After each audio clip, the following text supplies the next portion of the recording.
और खैर मैं तो चूकता ही नहीं हूँ जिनकी मैंने महिमा ग्रंथों में पढ़ ली है।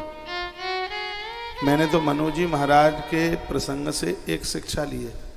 मैंने जो जो कथाओं को पढ़ा है उनमें से मैंने शिक्षा जरूर ली है। मनु जी और शत्रुपा जी ने तब किया था, नैमिषारण्य में सबको पता है। तो एक प्रश्न उठता है कि श्री मनु जी महाराज ने भगवान को पुत्र के रूप में क्यों चाहा? एक प्रश्न है। तो इसका एक सही सा समाधान उदाहरण यह है, मनु जी महाराज को कह दिया गया था पहले से ही तुम अगले जन्म में दशरथ बनोगे और बहुत बड़े राजा होगे इस धरती के। तो उनके मन में बात आई, राजा तो वही ज्यादा बढ़िया है जो प्रजा को भगवान से जोड़ दे, परमात्मा का दर्शन करा दे। तो मनु जी सोचते हैं ये तो जरूरी नहीं है कि प्रजा में सब तपस्वी होंगे कि योग साधना कर लें, तो सबके लिए तो भगवान का दर्शन संभव है नहीं। यदि परमात्मा को पुत्र के रूप में प्राप्त कर लूंगा तो मेरी प्रजा को भगवत दर्शन करने का सौभाग्य प्राप्त होगा।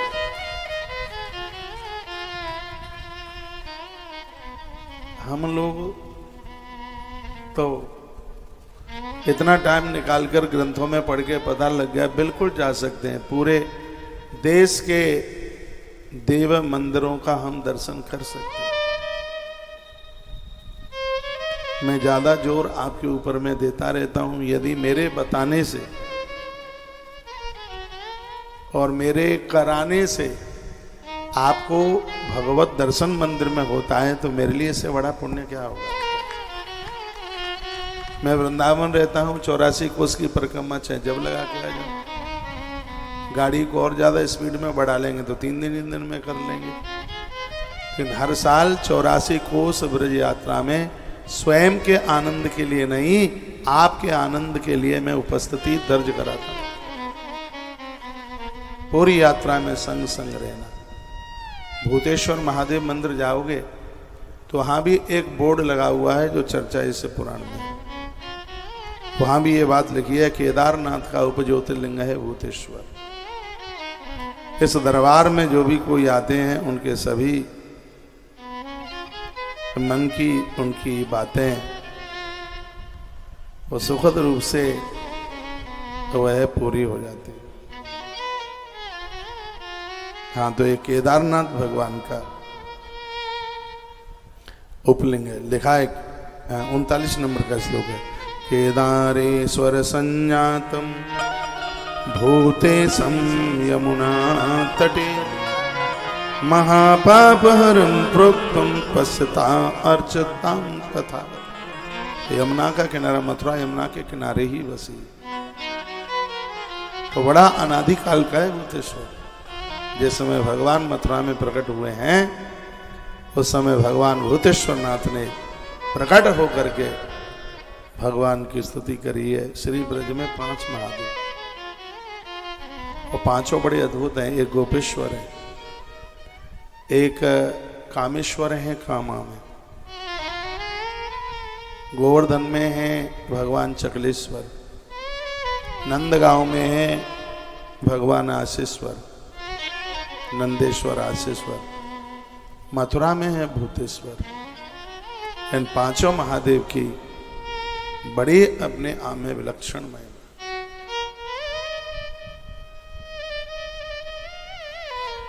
स्वयं भगवान केदारनाथ ही केदारेश्वर के रूप में बैठ के आ गए हैं। आप 84 कोस में निकले हों, आपने ब्रज के केदारनाथ का दर्शन किया होगा, अब पौड़ियों पर चढ़ के। इस साल हमने शिवरात्रि को अभिषेक वहीं कराया था। टेलीविजन पर आपने दर्शन किए होंगे, बड़ी विलक्षण, बहुत विलक्षण। आइए तो मैं आपको संक्षेप में 12 ज्योतिर्लिंगों की कथा सुनाई देता हूँ, जिसे सुनकर के बड़ा आनंद होगा। शिव पूजा तुतई पूर्वा उत्तार्याम नान्यथा पुनः। शंकर जी की पूजा जिन्होंने की है या उनकी कथा सुनी है तो यशोक्ता से पूजायाम फलम प्राप्त होते वही मेरे। पूजा करने की तो बहुत बड़ी बात हो गई है। भगवान की पूजा की महात्म्यता भी कोई सुन लेता है तो उसे महादेव की पूजा करने का फल प्राप्त हो जाता है। आज टेलीविजन पर जितने भी भक्त लोग मुझे सुन पा रहे हैं, आप शिव का अभिषेक नहीं कर पाए हैं, यदि आप भगवान महादेव की आराधना साधना ज्योतिर्लिंग का महात्म्य सुन रहे हैं, इससे भी आपको कुछ अंश भगवान की पूजा करने का पुण्य प्राप्त होगा। चाय भी आपको पीनी हो तो बहू से वहीं मंगवा करके पी लेना,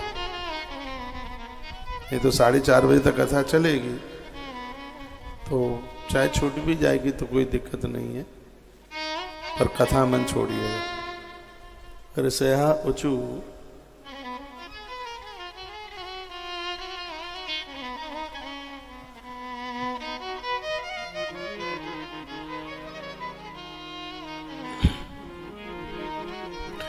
ज्योतिषां चैव लिंगानां माहात्म्यं कथयाधुना उत्पत्तिं च तथा तेषां ब्रूहि सर्वं यथा श्रुतम्। वर्णन किया जाता है, हे सूत। ऋषि कहते हैं सूत जी महाराज जी को, आप ज्योतिर्लिंगों का महात्म्य एवं उनकी उत्पत्ति कैसे हुई है, उनका वर्णन आप हमारे सामने कीजिए। और हम इच्छुक होकर के बैठे हैं इस कथा को सुनने के लिए। तो वह जवाब देते हैं, सोमनाथ श्रुतेषां वै प्रथमं परम। सबसे पहले हम भगवान सोमनाथ की महिमा आपको सुनाते हैं, उसका प्राकट्य सुनाते हैं। इतना अद्भुत ज्योतिर्लिंग है सोमनाथ, प्रथम ज्योतिर्लिंग है सोमनाथ।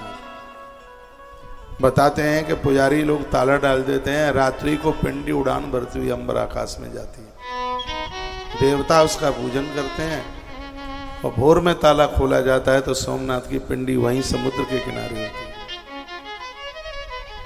ऐसे भगवान प्रभु श्री सोमनाथ और समुद्र के किनारे पर बैठे हुए हैं। इनका दर्शन करने से कुष्ठ रोग ठीक हो जाता है। अभी मैं श्लोक बोल करके उसका महात्म्य सुनाऊंगा आपको। इनकी प्रागट्यता कैसे हुई वो सुन लीजिए। दक्ष प्रजापति हुए, उनको 27 कन्याएं थी। तो दक्ष ने अपनी 27 बेटियों का विवाह चंद्रमा के साथ कर दिया। चंद्रमा बहुत सुंदर, भारी सुंदर है चंद्रमा। तो हर माता पिता चाहते हैं कि अपनी बेटी को अच्छे वर को सौंपे, लेकिन कभी कभी चेहरा मोड़ा तो देख लिया जाता है, अच्छा गुण नहीं देखे जाते। वो बेटियां जिंदगी भर बड़ी परेशान होती रहती हैं, दिक्कत में रहती हैं।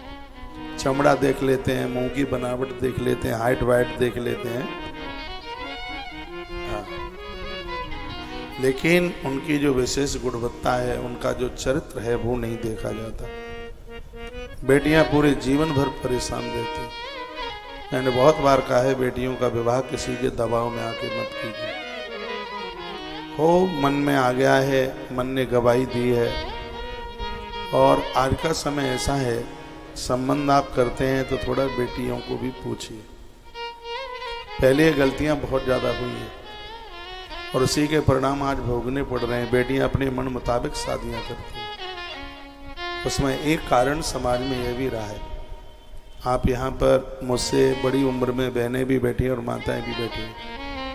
आपको यह पता, हाँ मैं तो अपनी तरफ से लेता हूँ, मेरी माँ को बिल्कुल नहीं पता होगा कि मेरा पिता कैसा रहा होगा, लेकिन मेरे नाना जी ने हाल ही संबंध कर दिया, बिना समझे, बिना जानकारी, बिना देखे। ये मैं सिर्फ अपने माता पिता की ही बात नहीं कर रहा हूँ, पूर्व में सब ऐसा ही होता था। ना कद मिलता, ना खांटी मिलती, ना रूप मिलता, ना रंग मिलता, लेकिन उस समय का ये टाइम था। अरे उस समय की तो क्या बात बोलें, उम्र में भी 2, 3, 4 साल का अंतर होना चाहिए, लेकिन उम्र में 15-15 साल के अंतर में शादियां हो जाती। घर की वो बेटियां उस समय कुकर पक्षी की तरह, कपिला गैया की तरह अपने मुंह में से कुछ बोलती नहीं थी। और पूरा जीवन भर, जब स्वामी विवेकानंद जी महाराज ने शिकागो में ये बात कही थी, मैं उस भारत माता का लाल हूं जहां की देवी अपना पूरा जीवन अपने एक पति के साथ निकाल दी थी। विदेशियों को आश्चर्य हुआ, क्योंकि वहां तो रोज संबंध, रोज शादियां होती, रोज बिगड़ती। इन विदेशियों ने अपने भारत से बहुत कुछ सीखा। संस्कार देने में अव्वल भारत रहा। स्नान किया जाता है पूरी दुनिया को भारत ने बताया, इनको तो पता ही नहीं था कि नहाया जाता है। टॉयलेट करने के बाद उसको साफ किया जाता है, किसी को पता ही नहीं था, ये भी भारत ने सिखाया। ये पूरी दुनिया भारत के ऋण को चुका सकती है कभी? कभी नहीं। हल्दी खिलाना भारत ने सिखाया इन्हें, मसाले खिलाना इनको भारत ने सिखाया, शाकाहार भी अपने आप में कोई चीज है, हिंदुस्तान ने सिखाया, भारत ने सिखाया। पूरी दुनिया को शून्य देने वाला भारत है। भारत की तो संस्कृति बड़ी अद्भुत है। हम और आप बड़भागी हैं, भाग्यशाली हैं, भारत में जन्म लिया है। कल हम भारतवासियों के लिए एक बहुत बड़ा पर्व का दिन है, राष्ट्रीय पर्व। हमारे पूर्वज अपनी जान की बाजी खेल करके और हम लोगों के लिए स्वतंत्र भारत देके चले गए। पुराना इतिहास पढ़िए इस भारत की आज़ादी के लिए। मीराबाई, तांत्या टोपे, सुभाष चंद्र बोस, स्वतंत्रता के लिए पहला फांसी का फंदा बंगाल के एक छोटे से बालक ने उसको झेला खुद ही राम बोस। इनकी जीवनी कहानी पढ़ करके आप रोने से अपने आंख के आंसू पहुंच नहीं पाओगे। इस देश की स्वतंत्रता के लिए उन्होंने अपना सब कुछ समर्पित कर दिया। इस धर्म के लिए, राष्ट्र धर्म के लिए कितने लोगों ने अपनी जान की आहुतियां डाल दी। तब हमें यह आज़ादी का जश्न मनाने का यह सौभाग्य प्राप्त हुआ। कल का दिन हमारे लिए रामनवमी, दुर्गाष्टमी से कम नहीं है। कल का दिन हमारे लिए जन्माष्टमी से कम नहीं है। कल भारत माता को सिर झुकाइए, वंदन कीजिए, प्रणाम कीजिए, जो हमारे लिए, आपके लिए अपनी जिंदगी छोड़ करके चले गए। उनको नतमस्तक होइए, उन्हें प्रणाम कीजिए। हम भारतवासियों के लिए कल राष्ट्रीय पर्व एक अद्भुत दिन है। वह दिन जिसकी स्वतंत्रता के लिए सिर्फ कल्पना ही नहीं, वीर वीरांगनाओं ने अपनी कुर्बानी दे दी।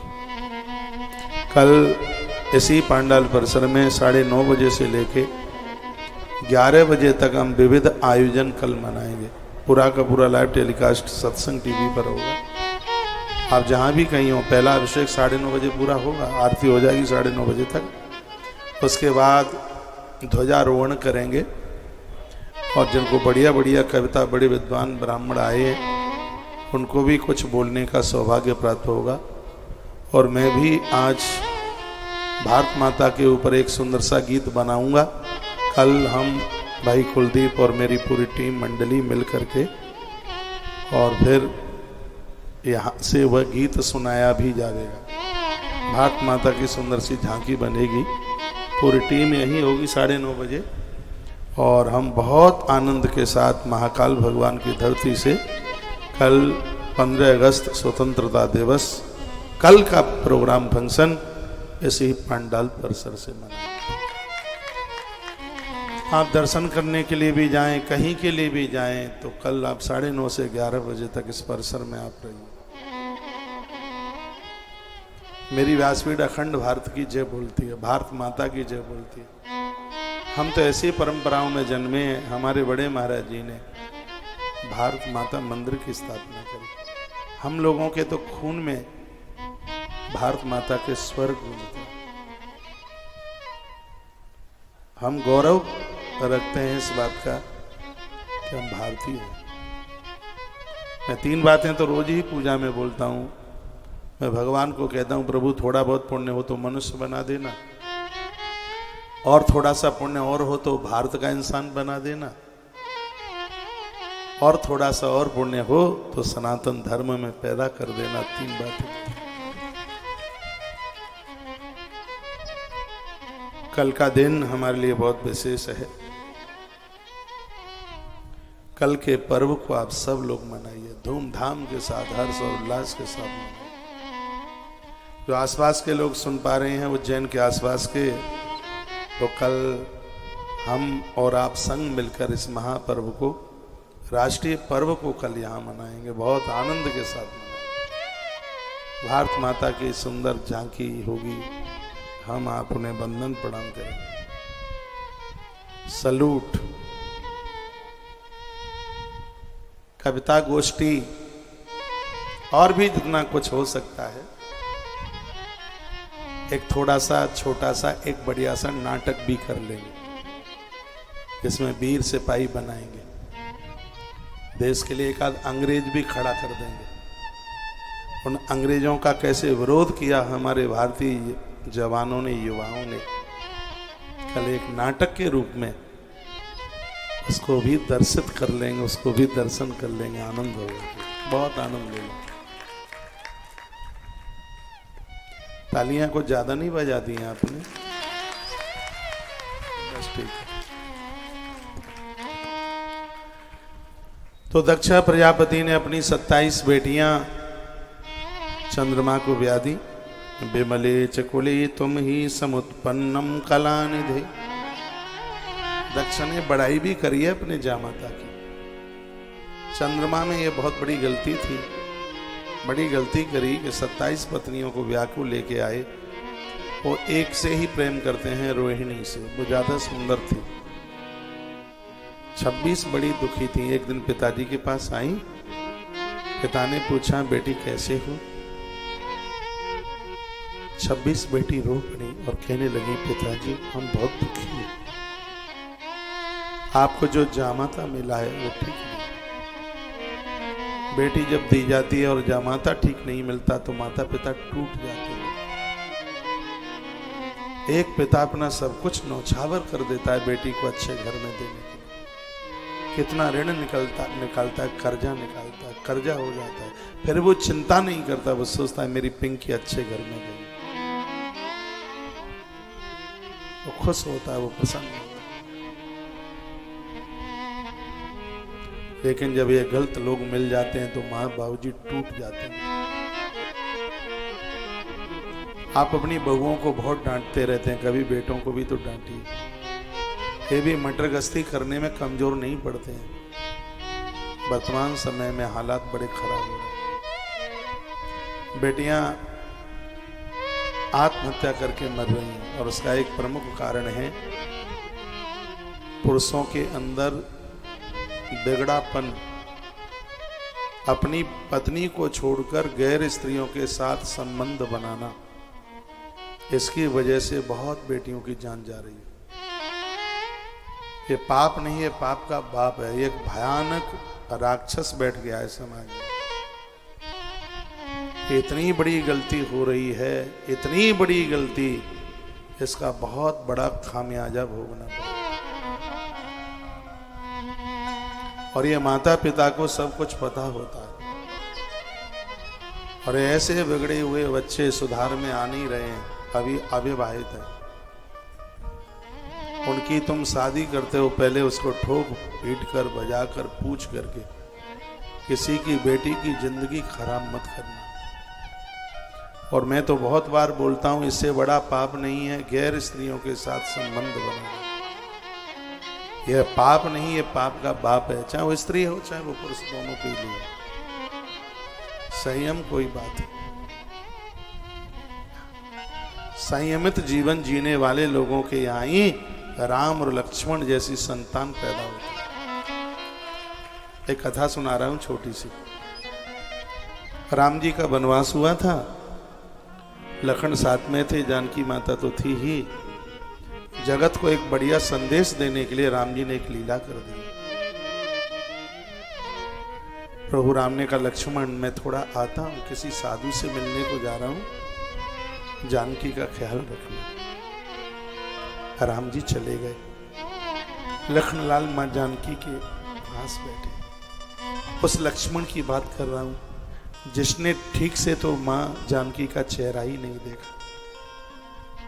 सुग्रीव ने एक बार अलंकार आभूषण दिए थे, राम जी ने कहा लक्ष्मण देखो तो सही है, सीता के ही है क्या? कुंडल पकड़ा है हाथ में। लखनलाल कहते हैं प्रभु मैंने तो चरण निहारे हैं, देखे माता के कान नहीं। बिच्छुओं की पहचान मुझे, कुंडल की पहचान नहीं। वाह लखन, कितना बड़ा यत्न।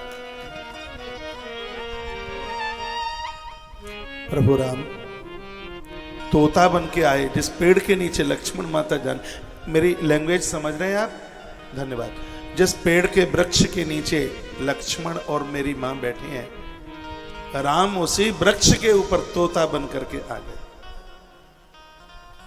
और राम क्या कहने लगे, लक्ष्मण, लखन को लगा ये मानवीय भाषा तोता कैसे बोलता है। राम थे तोता सुख बन गया। तो कहते हैं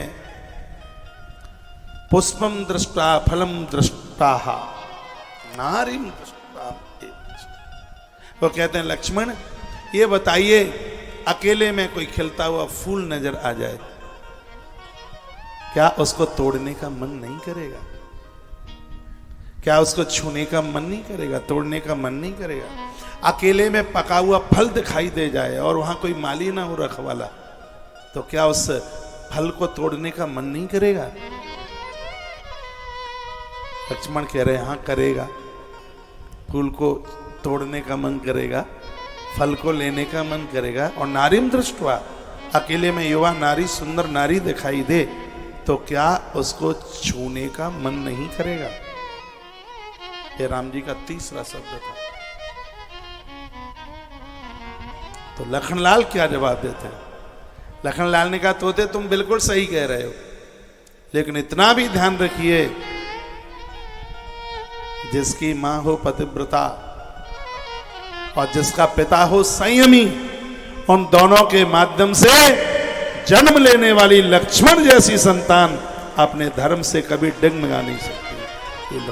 और इतना कहा आकाश से जय जयकारे और तोते में से प्रभु राम प्रकट हो गए।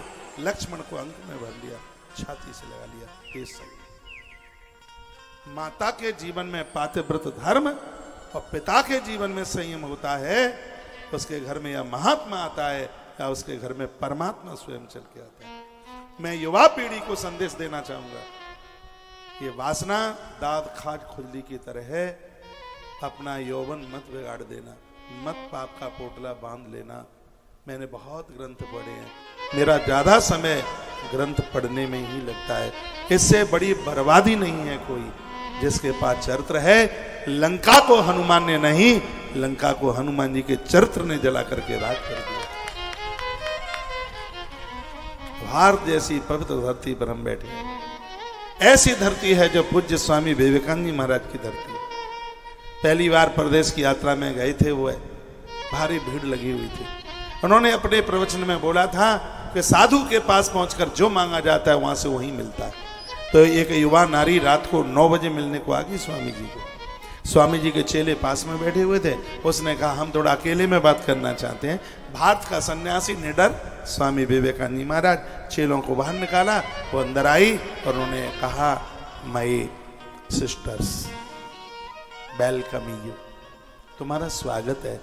वो भाई और बहन करके ही स्वामी जी बोलते थे। बहन बताइए कैसा ना हुआ? उसने कहा, उसको तो बड़ा बुरा लगा जब स्वामी जी ने बहन शब्द कहा। उसने कहा मैं बहन बनने के लिए नहीं आई। सुनिए मेरी बात, आज आपने अपने प्रवचन में कहा था महात्मा की देहली पर जो मांगा जाता है वही मिलता है, तो मैं आपसे मांगने के लिए आई हूं कुछ। स्वामी जी ने तो सोचा भी नहीं होगा कि स्त्री ऐसा बोल सकती है। उसने कहा मैं अविवाहिता हूं, मेरा विवाह नहीं हुआ है और मैं आपसे आप जैसा पुत्र चाहती हूं। यानी वो कह रही थी कि मेरे संग विवाह करो और अपनी जैसी औलाद पैदा करो। स्वामी जी हिल गए चोटी से लेके तलवे तक। उन्होंने कहा क्या मुझ जैसा ही पुत्र चाहिए? तो उसको लगा कि महात्मा तो मेरी बात में फंस गया। उसने कहा हाँ बिल्कुल आप जैसा। स्वामी जी ने फिर कहा तीसरी बार और विचार कर लीजिए क्या मेरा ही जैसा चाहिए? तो उसने कहा हाँ बाबा तुम्हारा ही जैसा चाहिए। इतना तीसरी बार कहा, स्वामी जी अपने आसन से खड़े हुए और उस नारी के चरणों में लंबे होकर के लेट गए और कहा भारत माता की सौगंध, आज से तू मेरी माँ और मैं तेरा बेटा हूँ। माँ के प्रति एक पुत्र का जो धर्म होता है उसका निर्वहन करूंगा। और सुन, गलती मत करना, विवेकानंद के संग विवाह करके ये जरूरी नहीं है कि औलाद विवेकानंद जैसी होगी। हो सकता है डकैत डाकू भी पैदा हो सकता है। ये पाला पोसा तुझे मिल रहा है। दुनिया झुक गई थी इस वाक्य के ऊपर। ये चरित्र स्वामी जी के पास था। 39 साल स्वामी जी इस धरती पर रहे, पूरी दुनिया को हिला करके रख दिया था इस महापुरुष ने। इस महात्मा के पास संयम था, ब्रह्मचर्य था, इसके पास साधना थी। और जिसके पास ये साधना हो, पूरी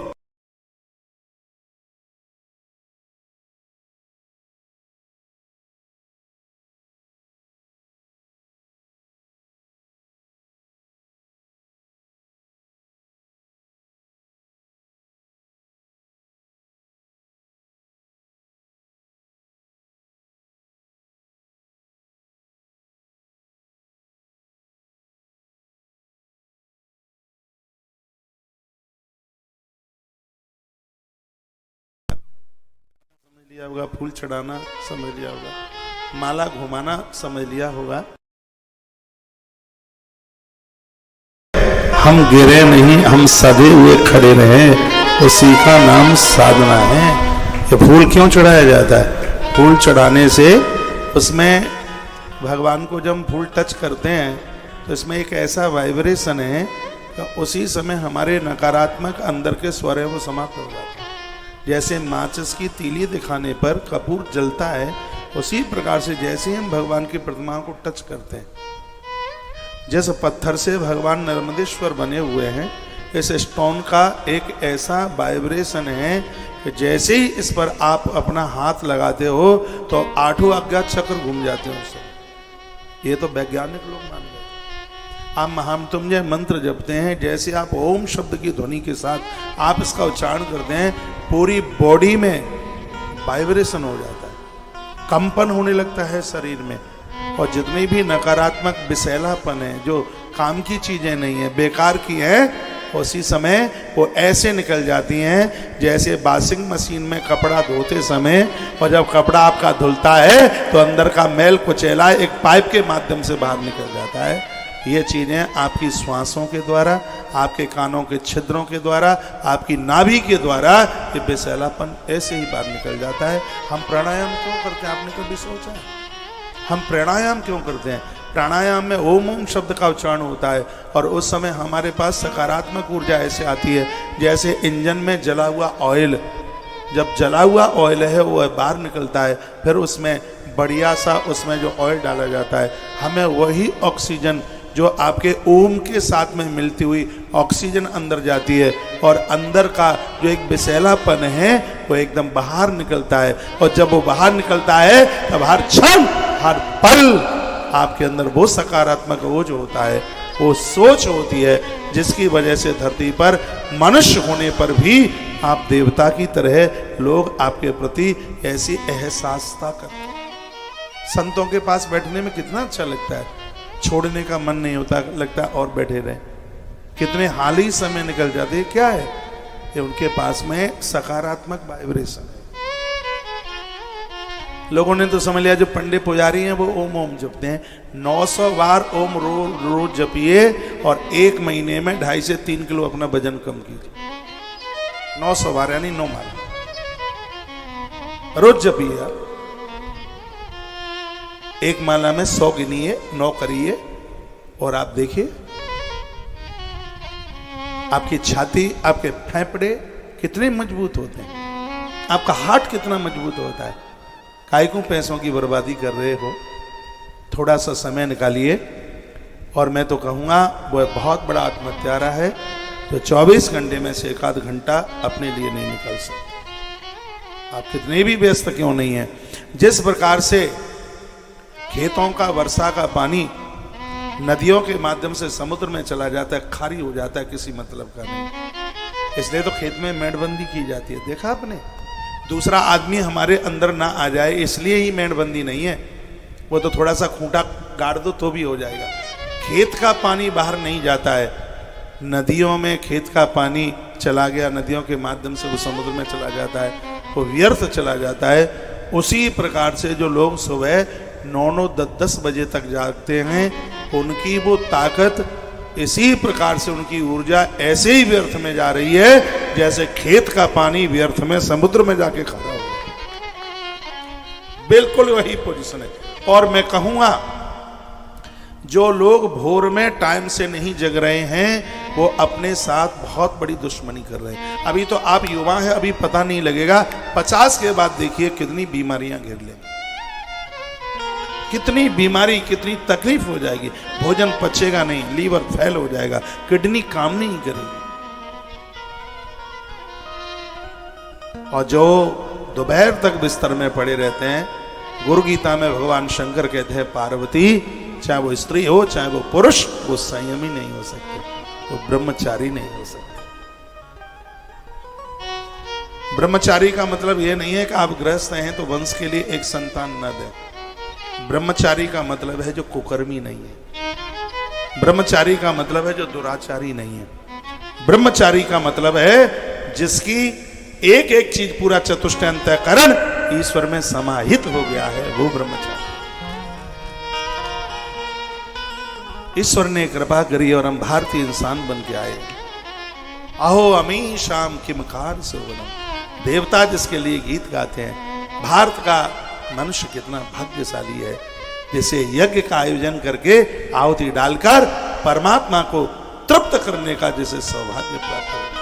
ये देवता भागवत जी के 5वें स्कंद में गाते हैं। कितने भाग्यशाली हैं हम। मैं अपनी युवा पीढ़ी को कहना चाहूंगा, मैं बूढ़ा नहीं हूं, मेरी भी आयु आपके ही समकक्ष है, थोड़ी सी ज्यादा होगी या थोड़ी सी कम होगी। मैं तंदुरुस्त हूं, स्वस्थ हूं और व्यस्त भी। बस जीवन जीने का एक ढंग सा बदल लिया। ऐसी चीजें बिल्कुल मत खाइए जो स्वास्थ्य को ठीक नहीं है। जो चीज आपको खाने में बहुत अच्छी लगती है वही आपको रोगड़ बना देगी। ऐसा कुछ खाना मत जिससे विचार खराब हो। ऐसा कुछ पढ़ना मत, ऐसा कुछ देखना मत जिससे विचार खराब हो। संयम जिंदगी की एक बहुत बड़ी धरोहर है।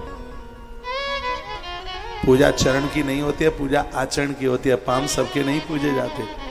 जिनके चरित्र बढ़िया है उनके पाम पूजे जाते हैं। जिनका चरित्र बढ़िया नहीं है उनके गले में जूते की मालाएं पहनाई जाती हैं। पूजा चरित्रवान की, चित्र उन्हीं के पूजे जाते हैं जिनका चरित्र बढ़िया है। चरण उन्हीं के पूजे जाते हैं जिनका आचरण बढ़िया है। आचरण में खुशबू हो, सुगंध। आइए प्रसंग आगे लेकर के चलता हूं। 26 बेटियां रो रही थी। दक्ष ने अपने दमाद को बुलाया और कहा, चंद्रमा सुधर जाओ, मैंने तुम्हें अपनी बेटियां दी हैं, तुम बहुत बड़ी गलती कर रहे हो। चंद्रमा ने गलती का एहसास किया और कहा, पिताजी अब दोबारा गलती नहीं करेंगे। 26 बेटियों को विदा कर दिया। कुछ महीनों तक वो रहीं, फिर वापस आई। पिताजी ने फिर पूछा, क्या हुआ? उन्होंने कहा, कोई फर्क नहीं पड़ा उनके ऊपर। दक्ष इतने कुपित हो गए और शीघ्र ही पहुंच गए और जाते ही दक्ष ने अपने जामाता को श्राप दे दिया और कहा, तुम्हें सौंदर्यता का इतना बड़ा घमंड है तो मैं तुम्हें श्राप देता हूं, तुम्हारे पूरे शरीर में कुष्ठ हो जाए, सफेद दाग हो जाए। जैसे इतना कहा तो पूरे शरीर पर यह रोग हो गया। चंद्रमा कुरूप हो गए। चंद्रमा थर-थर कांपने लगे, भयभीत हो गए। सीधे ब्रह्मा जी के पास पहुंचे। ब्रह्मा ने कहा, हो कष्टम महाजातम सर्वलोकस्य दुःखदम। हे चंद्रमा, इस रोग से सब लोग दुखी हैं। ये तुम्हारे संग जो हुआ है ये तुम्हारे किए गए गलत कर्मों का परिणाम नहीं है। ब्रह्मा ने एक बड़ी सुंदर बात कही है, हम अच्छा करते हैं तो उसके रिजल्ट परिणाम अच्छे आते हैं। हमारे जीवन में सुख है या दुख है, अच्छा है या बुरा है, निरोगी है या रोग है, ये किसी ने दिया नहीं है, तो ये हमारे किए गए कर्मों का रिजल्ट है, परिणाम। इस बात को कभी भूलना मत। ये ब्रह्मा जी ने बहुत मजबूत बात कही है।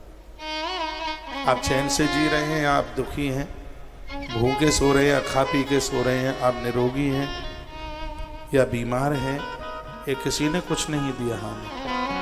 माता पिता भी हमें उतना ही दे पा रहे हैं जितना हमने कर्म किया। 4 बेटे होते हैं, एक को वो इतना दे देते हैं, एक को कम देते हैं, और वो रूठ जाते हैं, माता पिता से लड़ने को शुरू हो जाते हैं। उनसे हमें उतना ही मिलेगा। हमें ऑफिस से तनख्वाह कितनी मिलती है? जितनी हमने ड्यूटी की है। एक आदमी 30 दिन ड्यूटी करे और एक आदमी करे 15 दिन, और वेतन मिले तो 15 दिन वाला लड़े ऑफिस में अपने बॉस से, इसको तुमने 40,000 और मुझे 20,000, ऐसा तुम क्यों कर रहे हो? तो स्पष्ट शब्दों में कहेगा, इसने 1 महीने ड्यूटी करी है, तुमने 15 दिन की। कहा तुमने कुछ उसे बोनस भी तो दिया है। कहा इसके काम से हम प्रसन्न हैं, इसलिए हमने इनको बोनस दिया है। ये मनुष्य शरीर क्या है?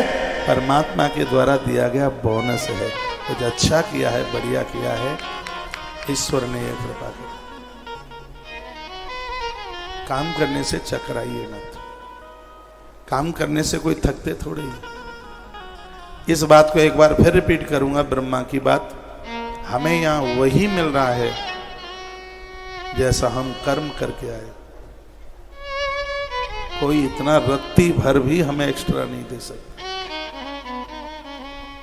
उतना ही मिलेगा। वो बड़ा न्यायाधीश है, उसका डिपार्टमेंट बड़ा अद्भुत है। सबसे बड़ी बात तो यह, ना वहां सोर्स चलती ना रिश्वत चलती है। देखो ऐसा है डिपार्टमेंट। यहाँ तो वकीलों का सहारा लेके, जजों को खरीद करके और झूठा केस भी जीत लोगे, लेकिन वहाँ तो ऐसा जज बैठा है महाराज चित्रगुप्त, उसको तो किसी भी प्रकार का लोभ ही नहीं चलता। वो किसी से घूस रिश्वत नहीं लेता। ये और कहता गलती इतनी है, पटा कर्रे करके लगाना, ढीले नहीं। ऐसा न्यायालय, ऐसा न्यायालय यहाँ किया नहीं, और वहाँ ऐसी मशीन लगी है कि वहाँ छपा नहीं तत्काल, हाल ही छपता है। वो फैक्स मशीन ऐसी लगी, यहाँ किया कर्म और वहाँ छप गया तत्काल। ये जगा दो आगे की कुर्सी, इनको जगा दो दोनों को।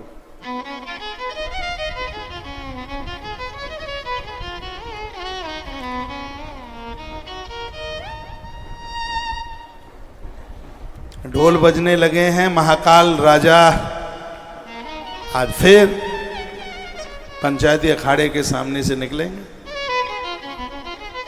उस जगह पर आप बैठे हैं जहां अमृत की बूंदें छिपरा मैया में डाली गई, वो यहीं डाली गई। कलश भी है वहां पर, वो यही जगह। जैसे हरिद्वार में हरि की पौड़ी और उज्जैन में राम घाट, बहुत विशेष। आप क्यों जा रहे हैं? हमारी कोई बात बुरी लग रही है आपको? आपको ही पूछ रहा हूं, कुछ बुरा तो नहीं लगा है? हाँ, अच्छा टाइम नहीं है इसलिए जा रहे हैं, ठीक है, कोई बात नहीं। खैर बुरा लगने वाली तो कोई बात बोलता ही नहीं है। तो अहो कष्टम मत जातम सर्वलोक स दुखदम, तुम्हारे ऊपर कष्ट आया है, हम लोग बहुत दुखी हैं। तुम्हें बहुत बार समझाया, लेकिन तुम्हारी समझ में नहीं आया। बृहस्पति ग्रहम गत्वा तारा दुष्टे न वही होता। पूर्व की भी कथाएं को सुनाई थी। तारा माता का भी, जो बृहस्पति की पत्नी थी, और आखिर में विधाता ब्रह्मा ने कहा चंद्रेण चतपस्तम षण्मासम च निरंतरम, तुम 6 महीने के लिए प्रभास क्षेत्र जाओ और वहां महामृत्युंजय मंत्र का जप करो। एक दिन मैंने बोला है, जिंदगी की ऐसी कोई समस्या नहीं है महामृत्युंजय के जप से जो ठीक ना होती है, कोई भी। इसी से पुराण में लिखा, मृत्युंजयन मंत्रेण पूजितो वृषभध्वजः, महामृत्युंजय मंत्र का जप करना, भगवान महादेव ही तुम्हारे रोगों का हरण करेंगे। ब्रह्मा जी के चरणों में वंदन प्रणाम करते हुए प्रवास क्षेत्र में, प्रवास क्षेत्र वरदान मिला इस धरती को। बड़ी पुण्यमयी धरती है, इसलिए भगवान मथुरा छोड़ करके द्वारका वहीं बसा दी जाए। चंद्रमा वहां आए और उन्होंने यहां आकर के तप किया। रोज महामृत्युंजय का जप करते हैं, अब 6 महीने पूरे हुए भी नहीं थे, शंकर इतने प्रसन्न हो गए, भगवान महादेव आविर्भूय विदुम प्राय भक्तम भक्त वत्सला, महादेव वही आविर्भूत यानी प्रकट हुए और कहा चंद्रमा तुम मेरे भक्त हो, बरम रडिश्व भद्रम ते मनसा ये समीक्षितम, हम तुम्हारे ऊपर अति प्रसन्न हैं, आप हमसे कोई वरदान मांग लीजिए। क्या चाहते हो? प्रसन्नो हम ससिन सर्वम दासे वरमनुत्तमम, जो भी कोई उत्तम वरदान आप हमसे मांगोगे आज हम आपको वह वरदान दे देंगे। तो चंद्रमा ने कहा कि यदि प्रसन्नो देवेश किम साध्यम भवेन्मम तथापि मे शरीरस्य क्षयं वारय शंकर, भगवान यदि आप मेरे ऊपर प्रसन्न हैं तो मेरे शरीर में कुष्ठ हो गया, इसको ठीक कर दो, इस रोग को ठीक कर दो। क्षंतव्यो में अपराधस्य कल्याणम कुर सर्वदा, ये मुझे पता है ये रोग मुझे हुआ है, ये मेरे पाप का परिणाम है। चंद्रमा कहते मुझसे ऐसी गलती हुई है, मैं अपनी एक पत्नी के सौंदर्य के ऊपर मैं फिसलता रहा, मैंने अपनी 26 पत्नियों को देखा नहीं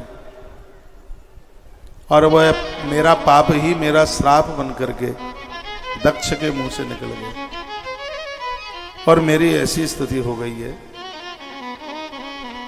लेकिन अब आप मेरा कल्याण कर दीजिए, मैं आपके चरणों में हूं। देवता भी स्तुति करने लगे। देवताओं ने कहा देव देव महादेव परमेशन मुस्तुते व्यासहित शंभो स्वाभिनन्नम स्थिरो भव, वो भी आकर के प्रणाम करके कहने लगे प्रभु इन्हें ठीक कर दो और आगे के लिए लोगों का कल्याण करने के लिए आप यहीं समुद्र के किनारे बैठ जाओ, एक रूप से यहां से जाओ मत। भगवान महादेव की कृपा से कुंड बन के तैयार हो गया है वहां, आज भी सोमनाथ मंदिर से थोड़ा सा दूर है वह कुंड। हमने इस साल उसे सब स्थान के दर्शन किए हैं और वो कुंड तैयार हुआ। फिर कहा चंद्रमा को कि तुम इसमें डुबकी लगाओ। चंद्र देवता ने उसमें स्नान किया, जैसे ही बाहर निकल करके आए उन्होंने अपने आप को स्वस्थ पाया और चंद्रमा के नाम से महादेव का नाम यहाँ जुड़ गया। सोमेश्वरस्य नाम नासीद विख्यात भुवनत्रय क्षय कुष्ठाद रोगाणाम नाशकम पूजनाध्वजा। स्पष्ट श्लोक नंबर 51 में लिखा है जो सोमनाथ भगवान का दर्शन करेगा, यदि किसी को कुष्ठ रोग हो गया है उसका रोग ठीक हो जाएगा और जो स्वस्थ हैं उनको जीवन में कभी कुष्ठ रोग नहीं होगा। ये सोमनाथ भगवान के दर्शन की महिमा। आप गए हैं तो बड़ी अच्छी बात है, नहीं गए तो जाना। तत्कुंडम तस् तत्रैव सर्वदेवे प्रतिष्ठितम, सभी देवताओं ने प्रकट होकर के इस कुंड की स्थापना करी है। शिवेन ब्रह्मणा तव हई भगवत्तम तो तत्व, विधाता ब्रह्मा जी भी आए। इस कुंड का नाम है चंद्र कुंड यानी सोम कुंड। चंद्र कुंडम प्रसिद्धम च पृथिव्याम पापनाशनम, पूरी धरती पर अकेला ही ये कुंड ऐसा है जिसमें 6 महीना नहाने से, महामृत्युंजय मंत्र का जप करने से कुष्ठ रोग जड़ सहित खत्म हो जाता है। इससे महापुराण में ऐसा तत्र स्नाति नरो यशई सर्व पापी प्रमुचत। यदि किसी को ये बीमारी है, टाइम निकाल के विद्वान जानकार ब्राह्मण जो पूजा पाठ कर लेता है, ठीक ठाक से जप कर लेता है, रुद्राक्ष की माला पर 6 महीना इस जगह पर रह करके महामृत्युंजय मंत्र का जप किया जावे और 6 महीने तक वो बीमार, वो रोगी व्यक्ति उस कुंड में स्नान करे, वह स्वस्थ हो जाएगा। शिव महापुराण इसके लिए गवाही है। रोगा सर्वे छाध्यासा यह साध्या ये भवंति भाई। इसमें तो लिखा है जितने भी असाध्य रोग हैं, पैरालाइसिस है, शरीर जकड़ गया है और बिल्कुल एकदम टूट से गए हैं, खड़ा होता बनता नहीं है, ऐसी असाध्य बीमारियों के लिए 6 मासम स्नान मात्र था, 6 महीने स्नान की बात कही। श्लोक नंबर 55 प्रवासम च परिक्रम्य पृथ्वी क्रम संभव।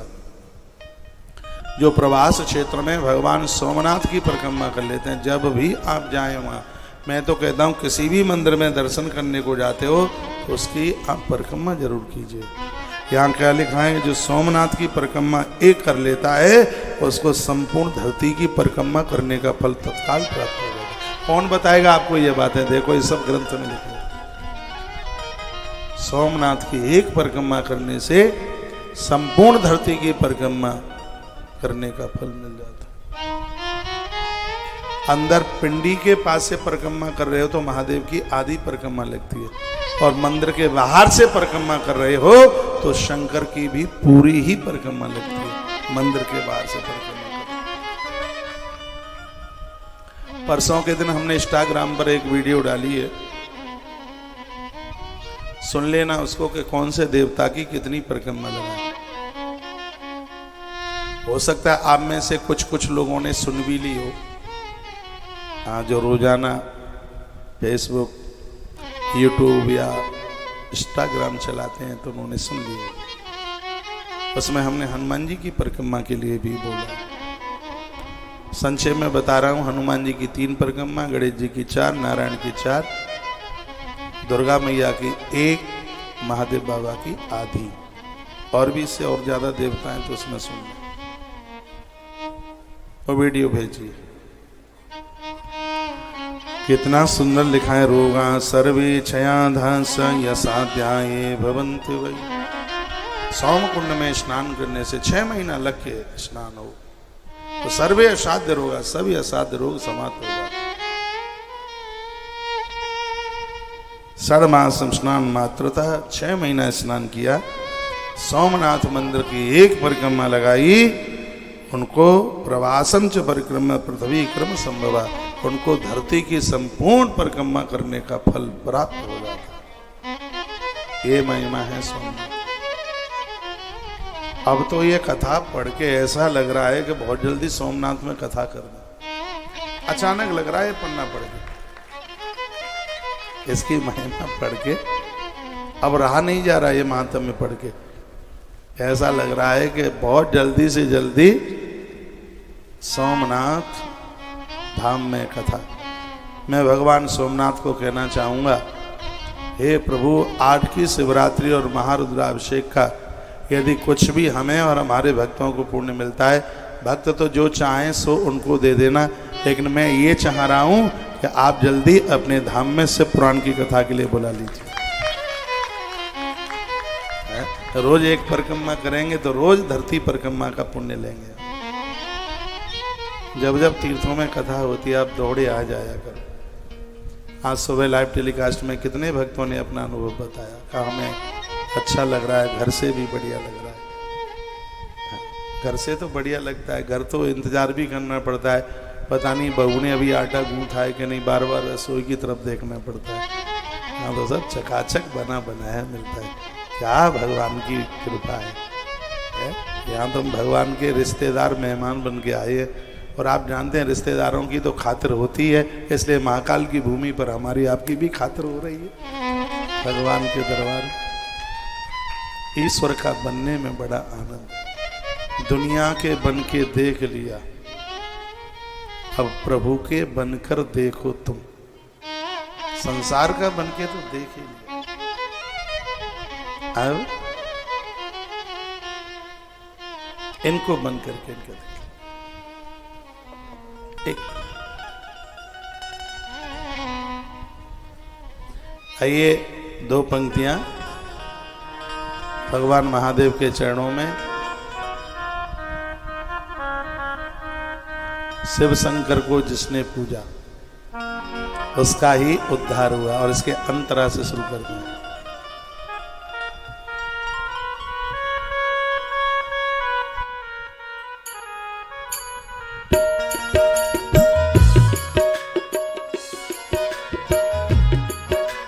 हाथ उठा के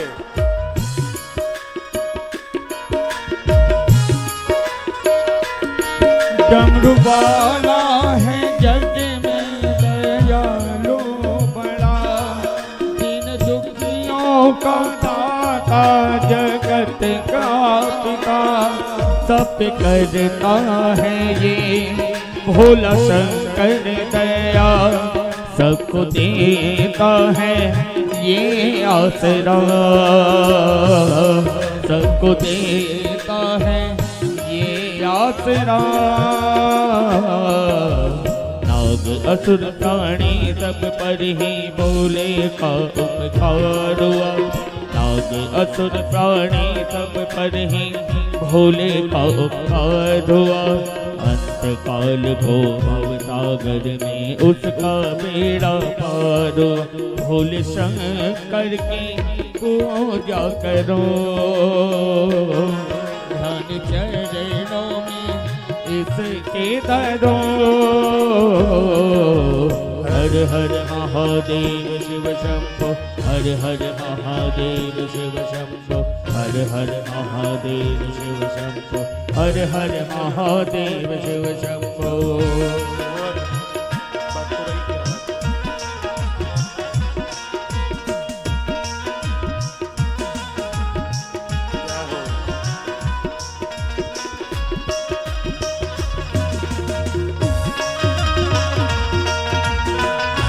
बोलो महाकालेश्वर भगवान की जय हो।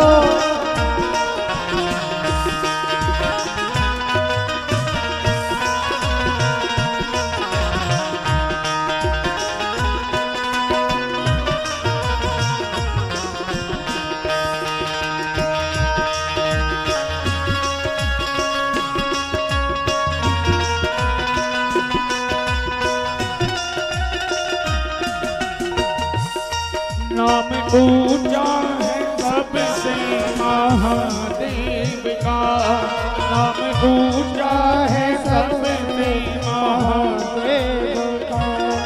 वंदना इनकी करते हैं सब देवता, वंदना इसकी करते हैं सब देवता।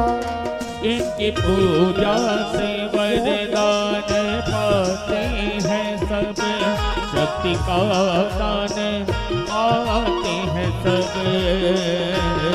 शक्ति का दान पाते हैं सब।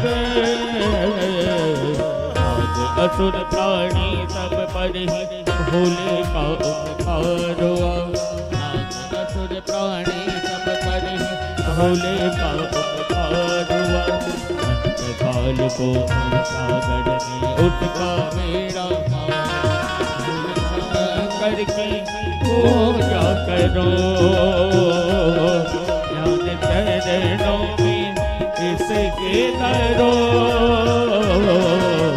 हर हर महादेव शिव शंभो, हर हर महादेव शिव शंभो, हर हर महादेव शिव शंभो, हर हर महादेव शिव शंभो, हर हर महादेव शिव शंभो, हर हर महादेव शिव शंभो, हर हर महादेव शिव शंभो, हर हर महादेव शिव शंभो।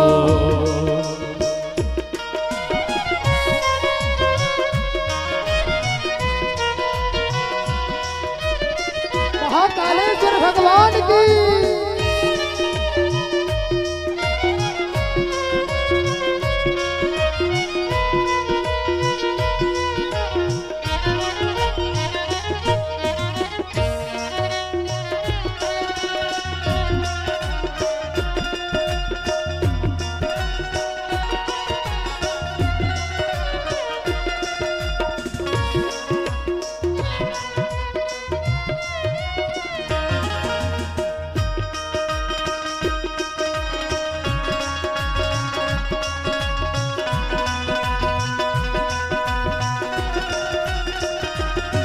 डमरू वाला है जग में दयालु बड़ा, डमरू वाला है जग में दयालु बड़ा।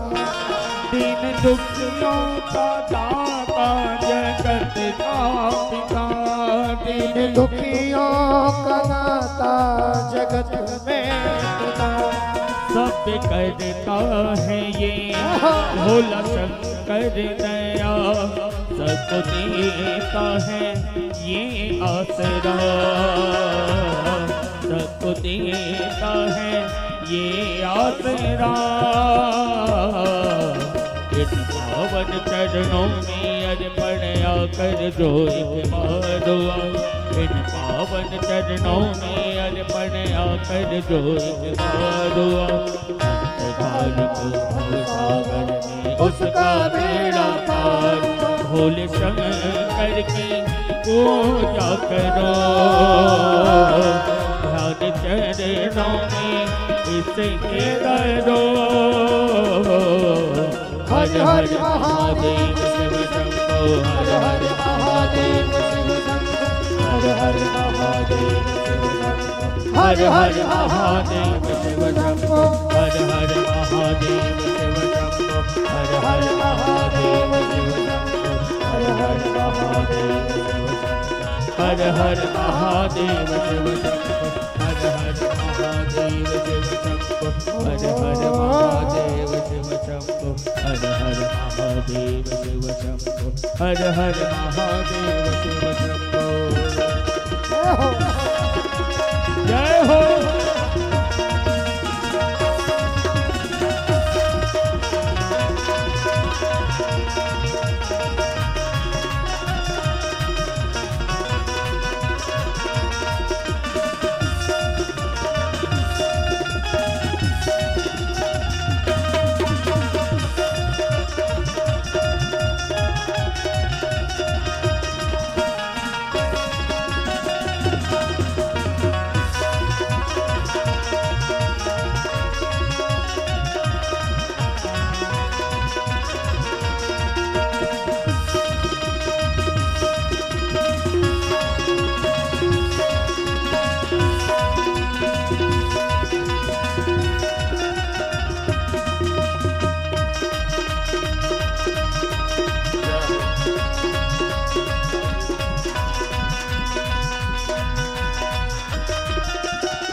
नाम ऊंचा है सबसे महादेव का नाम ऊंचा है सबसे महादेव का वंदना इनकी करते हैं सब देवता वंदना इसकी करते हैं सब देवता इनकी पूजा से वरदान पाते हैं सब शक्ति का दान पाते हैं सब शक्ति का दान पाते हैं सब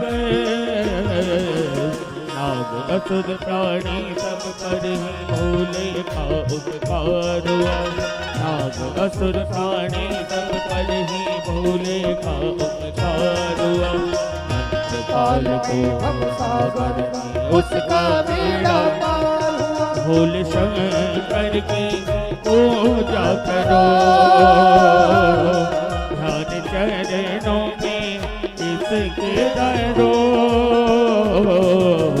हर हर महादेव शिव शंभो हर हर महादेव शिव शंभो हर हर महादेव शिव शंभो हर हर महादेव शिव शंभो हर हर महादेव शिव शंभो हर हर महादेव शिव शंभो हर हर महादेव शिव शंभो हर हर महादेव शिव शंभो हर हर महादेव शिव शंभो हर हर महादेव हर हर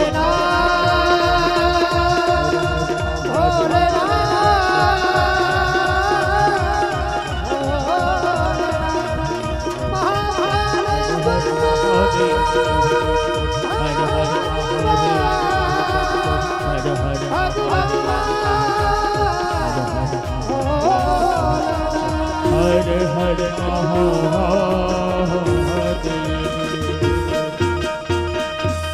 बोलिए शंकर भगवान की श्री हनुमान जी महाराज जय हो जय जय श्री राम आप भगवान सोमनाथ की प्राकट्यता आप सुन रहे थे।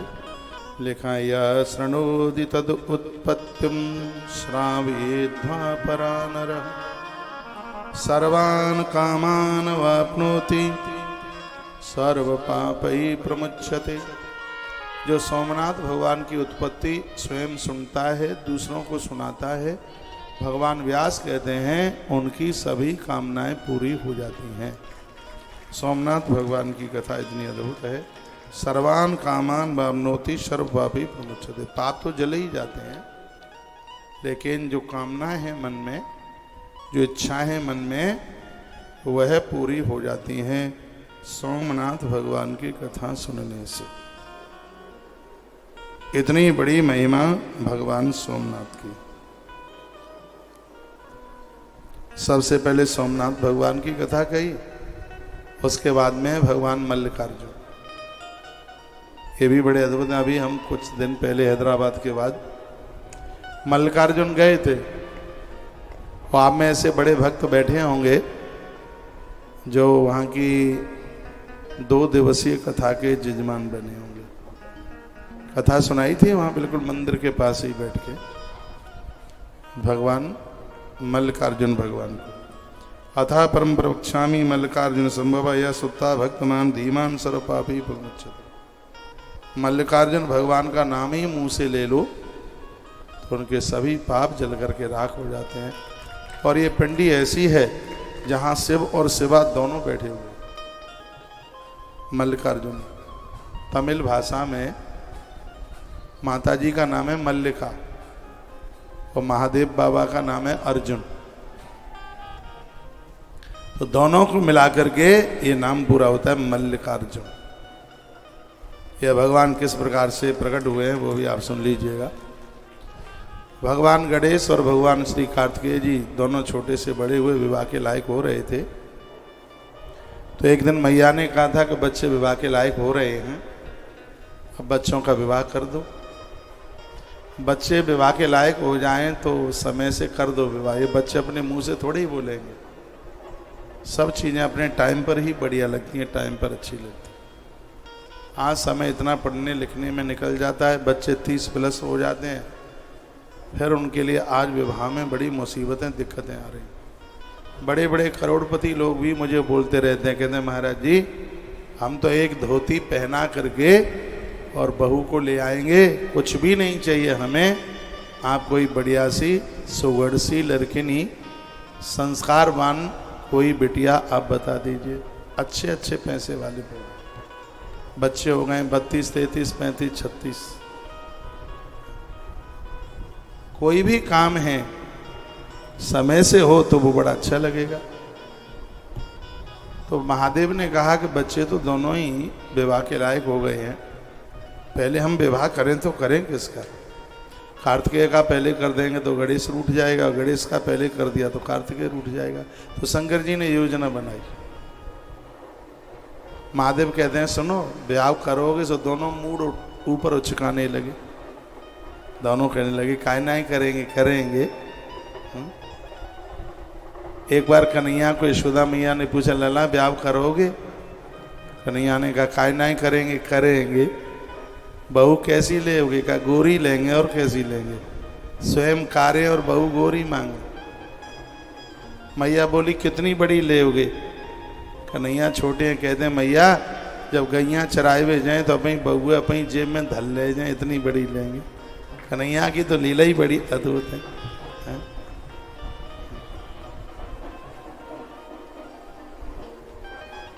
वो एक गीत है मंगाए दे दुल्हन गोरी सी। वो कैसे है ब्रजवासी? मंगाए दे दुल्हन गोरी सी कैसे वो? मैया मेरो ब्याह करा दे। नहीं राधिका गोरी से नहीं। मैया मेरो ब्याह करा। मैया कर दे मेरो ब्याह मंगाए दे दुल्हन गोरी सी। ब्रज में ये गीत बड़ी जोर से चलता है। मैया कर दे मेरो ब्याह मंगाए दे दुल्हन गोरी से। जब कभी आपके बेटे का ब्याह होगा और हम आएंगे कहीं चलते फिरते आ गए तो उस दिन ये गीत जरूर सुना देंगे, तब तक की उधारी रहेगी। तो दोनों पुत्र कहने लगे बाबा पहले हमाओ ब्याह, हमाओ ब्याह। शंकर जी ने कहा चलो ऐसा करो, जो सबसे पहले धरती की परिक्रमा दे के आ जाएगा, सबसे पहले परिक्रमा करके आ जाएगा, तो सबसे पहले हम बाई को ब्याह कर देंगे। यदा पृथ्वीं समाक्रम्य कैलासम पुनरागत। ये कथा कैलाश पर चल रही थी। कैलाश पर ही बैठे थे दोनों बेटे, और कह दिया जो भी कोई पहले परिक्रमा करके आ जावे हम उसी का पहले ही विवाह कर देंगे। तो कुमार सशिवा पुत्र, तो भगवान शंकर के दोनों पुत्र जो कि कार्तिकेय जी हैं, उनका तो वाहन मोर है। हाल ही वो तो मोर पर बैठ करके चले गए हाल ही। अब रहे गणेश जी, हाथ पांव ऐसे मोटे मोटे गोल मटोल हैं। अब मोटा आदमी कितना चल लेगा, सांस खुल जाएगी ज़्यादा चल ले तो। शंकर जी का गणेश जी का शरीर, छोटी छोटी पैया, मोटो सो पेट। अब सोचने लगे कि युग बीत जाए, हमारी परिक्रमा तो हाल पूरी होगी इन्हें, क्या करें। तो उन्होंने योजना बनाई। क्या किया, वो चले गए गंगा जी नहाने, स्नान करके आए और कांख में 2 आसन लगाए थे कुसा के, नहाए के आ गए और 2 आसनों बिछाए थे। और माता पिता को कहा कि नहीं तुम जा में बैठ जाओ ना। तो वो दोनों बैठ गए। कहते चावल फूल रोली मोली कलावा लेके आए और बिन्ने अपने माता पिता को पूजन करो, कपूर आरती उतारी और परिक्रमा लगाई 7, और 7 बार नीचे लेट के करो प्रणाम। फिर वो कहने लगे पिताजी हम धरती की 49 परिक्रमा लगाए के आए गए, अब हमारा ब्याह कब दे। महादेव ने कहा ज्यादा बातें ना बनाओ, कब तुम करके आए गए 49 परिक्रमा है। परिक्रमा करने के लिए तो कार्तिकेय गया है, अभी तक वापस आया नहीं है। क्या धरती की परिक्रमा ऐसे ही लग जाती है। तो गणेश जी बोले 23 सौगंध, हम तो 49 करे आए, झूठ मत बोलो। गणेश बोले मैया की सौगंध झूठ नहीं बोल रहे, सही बोल रहे, 49 परिक्रमा करके आ गए। कब करके आ गए। गणेश जी बताते हैं हमने तुम्हें आसन पर बिठाला, आपकी पूजा करी, 1 परिक्रमा लगाई। एक दिन आपने अपने प्रवचन में बोला था जो माता पिता की पूजा करके माता पिता की 1 परिक्रमा लगा लेता है उसे धरती की 7 परिक्रमा करने का फल मिल जाता है। या तो ये कह दो कि तुम झूठ बोल रहे थे, या फिर हमारी 49 परिक्रमा मान लो, क्योंकि हमने 7 परिक्रमा करी हैं। आप कहते हैं 1 परिक्रमा 7 के बराबर है, तो 7 × 7 बराबर 49। महादेव की गर्दन नीचे हो गई, आंख में आंसू आ गए। पुत्र गणेश को आंख में भर लिया और कहा बेटा आज पूरे जगत के लिए तूने माता पिता की महिमा बढ़ा दी है। मैं वरदान देता हूं संपूर्ण देवताओं में सबसे प्रथम पूजन तुम्हारा होगा, क्योंकि तुमने माता पिता की पूजा आराधना का तुमने आज महात्म्य बढ़ा दिया। गणेश जी को तो ब्याह है, विश्वकर्मा की 2 बेटी थी रिद्धि सिद्धि, ब्याह संपन्न है। कुमार कहाँ है, कार्तिकेय का, वो तो भाई परिक्रमा ही देवे में लगे। अब परिक्रमा हाथ थोड़ी ही लग जाएगी, तो परिक्रमा देवे में लगे। और बड़े सालन के बाद परिक्रमा पूरी भई।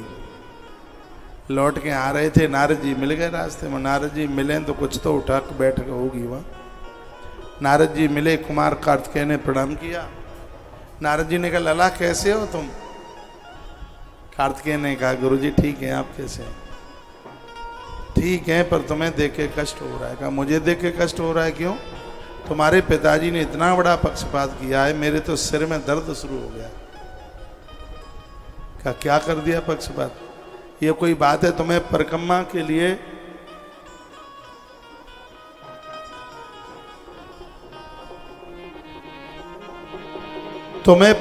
के लिए बहका दिया, बाहर भेज दिया, और तुम्हारे पीछे से गणेश का विवाह ही नहीं, गणेश का ब्याह, और बाद में गणेश को 2 बच्चे भी हो गए, शुभ और लाभ। वैसे ही कहते थे कि मैं कार्तिकेय का विवाह नहीं करना है। उन्होंने कैसी चाल चली तुम्हारे संग, तुम्हें परिक्रमा में भेज दिया। वो कहीं नहीं गया दिल्ली से बाहर निकल के। विश्वकर्मा जी ने 2 बेटियां दे दी, और लला 23 सौगंध 2 लड़के हुए गए, बाकी शुभ और लाभ। मुंह लटक गया कार्तिकेय जी का, गुस्सा है गए। सीधे घर पर आए, माता पिता को प्रणाम किया और नी पामो लौट के चलने लगे। मैया ने कही लला कहाँ जा रहे हो। कहा मम्मी माँ जी मत बात करो, अब जहाँ जा रहे हैं हम तो तहीं जा रहे हैं। मैया रोई, लेकिन कार्तिकेय नहीं माने। श्री कार्तिकेय जी कैलाश से चले और चलते चलते वो कैलाश पर्वत से चले, दिल्ली आए। दिल्ली से फरीदाबाद रास्ता है, निकलते भये मथुरा वृंदावन पहुँचे। वहाँ से पहुँचे आगरा, आगरा से झांसी का रास्ता पकड़ा, ग्वालियर होके, सब पैदल यात्रा थी। वहाँ से फिर पहुँचे भोपाल, मध्य प्रदेश में एंट्री ले ली। भोपाल से फिर वो आगे चले, चलते चलते नागपुर पहुँच गए। नागपुर से फिर चले तो आगे चले, वो नागपुर से चले तो विजयवाड़ा पहुँचे, और विजयवाड़ा से आगे के लिए चले तो भाग्यनगर हैदराबाद पहुँचे, और हैदराबाद से आगे चले तो क्रंच पहाड़ के ऊपर उन्होंने इस जगह को स्वीकार किया, एक लंबे समय तक मिट्टी के शिवलिंग बना बना करके पूजन किया। आज भी वो पहाड़ पर्वत बड़ा दिव्य है। फोटो पड़ी होंगी भाई साहब मल्लिकार्जुन की। भाई तो हम 15 दिन पहले वहीं थे। बताओ भाई साहब,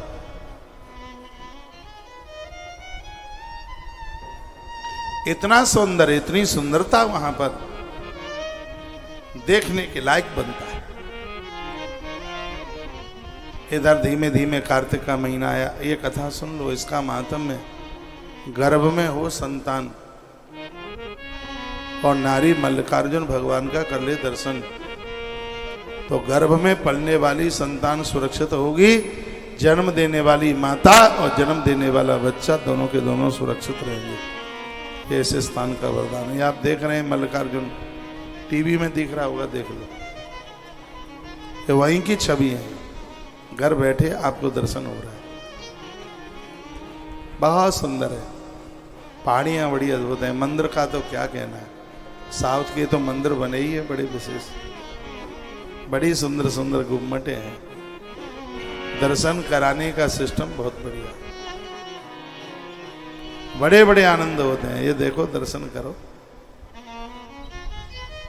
और तालियां भी बजाओ, घर बैठे दर्शन है रहे।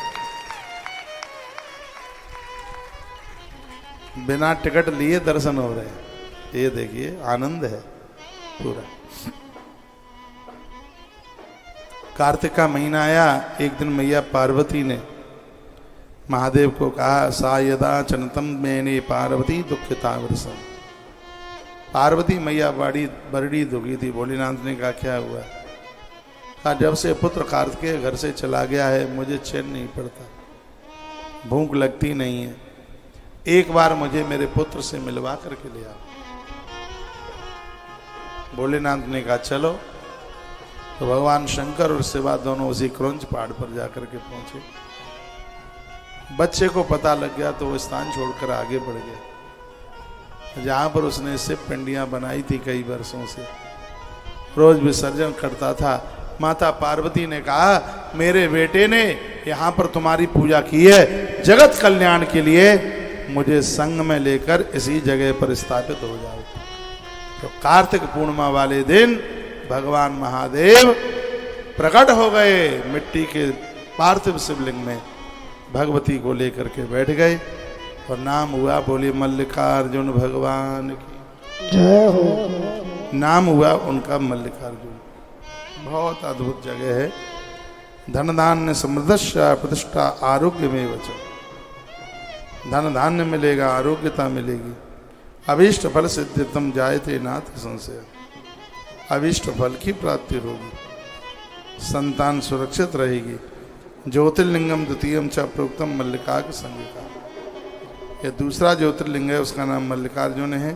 दर्शनात् सर्व सुखदम कथितम लोक हेतु। सिर्फ इनके दर्शन मात्र से सुख प्राप्त हो जाता है, ऐसा है मल्लिकार्जुन। सिर्फ दर्शन मात्र से, उनके दर्शन करने से कष्ट मिट जाते हैं, सुख की अनुभूति होती है। अब है तीसरे नंबर पर अवंतिकानाथ महाकाल। काल उसका क्या बिगाड़े जो भगत हो महाकाल। उन्हीं की कृपा से ही आज सावन शिवरात्रि में हम उन्हीं के प्राकट्य की कथा सुन। सूतवाच धन्योहम कृतकृत्यो या श्रीमतां भवता यदि गतस्य संगमम विप्राह धन्या वही साधु संगति। महापुरुषों की संगति मिलती है तब कहीं ये सौभाग्य प्राप्त होता है। मैं तुम्हें भगवान महाकाल के प्राकट की कथा सुनाता हूँ। ये 88,000 महात्माओं आसन लगाकर भावपूर्वक इस कथा को सुनिए, कैसे भगवान महाकाल प्रकट हुए। सुना दूं कि रामायण शुरू कर दूं? राम कथा बताओ, सुना दें? अरे परसों सुना दें, है कल सुना देंगे? नहीं, आज ही सुनानी होगी। अच्छा, हम नहीं सुनाते क्या कर लोगे? आप कहें और हम ना सुनाएं ऐसा तो कभी हो ही नहीं सकता। आप कहो पूरी रात सुनाते रहो तो पूरी रात ही सुनाते रहो। भगवान महाकाल की अद्भुत कृपा बरस रही है। आइए उनका प्राकट्य इस मृत्यु लोक में कैसे हुआ, उन्हीं की चर्चा हम कर लेते हैं। क्या कहा? अवंती नगरी रम्या मुक्तिदा सर्वदेहीनां शिव प्रिया महापुण्याम वर्तते लोक पावनी। आज धरती पर एक अवंती नगरी है, अवंत का नगरी है, और वर्णन है कि भगवान शिव को बहुत प्रिय है नगरी, बहुत ही ज्यादा शिव को प्रिय, महापुण्यदायक, संसार को पवित्र करने वाली, समस्त मनुष्यों को मुक्ति देने वाली, बहुत मनोहर इस नगरी का नाम है अवंती। अवंती नगरी रम्या, बड़ी सुंदर है।